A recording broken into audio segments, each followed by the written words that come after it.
முதல் வாசகம். இன்றியமையாதவற்றைத் தவிர வேறு எந்த சுமையையும் உங்கள் மேல் சுமத்தக்கூடாது என்று தீர்மானித்தோம். திருத்தூதர் பணிகள் நூலிலிருந்து வாசகம். அதிகாரம் 15 இறைவசனங்கள் 22 முதல் 31 முடிய. அந்நாள்களில் திருத்தூதர்களும் மூப்பர்களும் திருச்சபையார் அனைவரும் தம்முள் சிலரை தேர்ந்தெடுத்து அவர்களை பவுலோடும் பர்னபாவோடும் அந்தியோக்கியாவுக்கு அனுப்புவது என்று தீர்மானித்தனர். அவ்வாறே அவர்கள் சகோதரர்களிடையே முதன்மை இடம் பெற்றிருந்த பர்சபா என அழைக்கப்பட்ட யூதாவையும் சீலாவையும் தேர்ந்தெடுத்தார்கள். பின்பு அவர்கள் ஒரு கடிதத்தை எழுதி அவர்கள் கையில் கொடுத்து அனுப்பினார்கள். அக்கடிதத்தில் திருத்தூதரும் மூப்பரும் சகோதரருமாகிய நாங்கள் அந்தியோக்கியா, சிரியா, சிலிசியா ஆகிய இடங்களில் உள்ள பிற இனத்து சகோதரர் சகோதரிகளுக்கு வாழ்த்து கூறுகின்றோம்.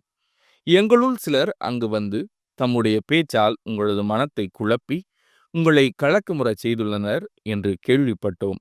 இவர்களுக்கு நாங்கள் எந்த கட்டளையும் கொடுக்கவில்லை. எனவே நாங்கள் ஒரு மனத்துடன் கூடி வந்து சிலரை தேர்ந்தெடுத்து எம் அன்புக்குரிய பர்னபா, பவுல் ஆகியோரோடு உங்களிடம் அனுப்புவதென்று தீர்மானித்தோம். இவர்கள் இருவரும் நம் ஆண்டவர் இயேசு கிறிஸ்துவுக்காக தங்கள் உயிரையும் கொடுக்க துணிந்தவர்கள். எனவே நாங்கள் யூதாவையும் சீலாவையும் உங்களிடம் அனுப்புகிறோம். அவர்கள் நாங்கள் எழுதுகிற இவற்றை தங்கள் வாய்மொழி மூலம் உங்களுக்கு அறிவிப்பார்கள். இன்றியமையாதவற்றை தவிர அதிகமான வேறு எந்த சுமையையும் உங்கள் மேல் சுமத்தக்கூடாது என்று தூய ஆவியாரும் நாங்களும் தீர்மானித்தோம். சிலைகளுக்கு படைக்கப்பட்டவை, இரத்தம், கழுத்து நெரிக்கப்பட்டு செத்தவை மற்றும் பரத்தமை ஆகியவற்றை நீங்கள் தவிர்த்து உங்களை காத்துக்கொள்வது நல்லது. வாழ்த்துக்கள் என்று எழுதியிருந்தார்கள். யூதாவும் சீலாவும் விடைபெற்று அந்தியோக்கியா வந்தனர். அங்கு மக்களை கூட்டி கடிதத்தை கொடுத்தனர். அதை வாசித்ததும் அவர்கள் ஊக்கமடைந்து மகிழ்ச்சியுற்றார்கள். இது ஆண்டவரின் அருள்வாக்கு. இறைவா, உமக்கு நன்றி. பதிலுரை பாடல். என் தலைவரே, மக்கள் இனங்களிடையே உமக்கு நன்றி செலுத்துவேன். என் உள்ளம் உறுதியாயிருக்கின்றது.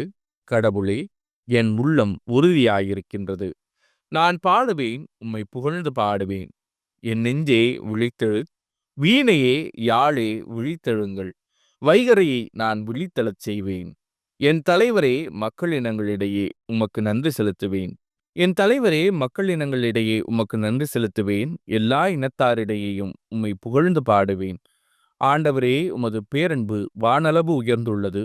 உமது வாக்கு பிறழாமை முகில்களை தொடுகின்றது. கடவுளே, வானங்களுக்கு மேலாக நீர் உயர்வு பெறுவீராக. பாரெங்கும் உமது மாட்சி விளங்குவதாக.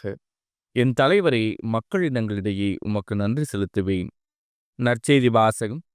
நீங்களும் ஒருவர் மற்றவரிடம் அன்பு கொண்டிருக்க வேண்டும் என்பதே என் கட்டளை.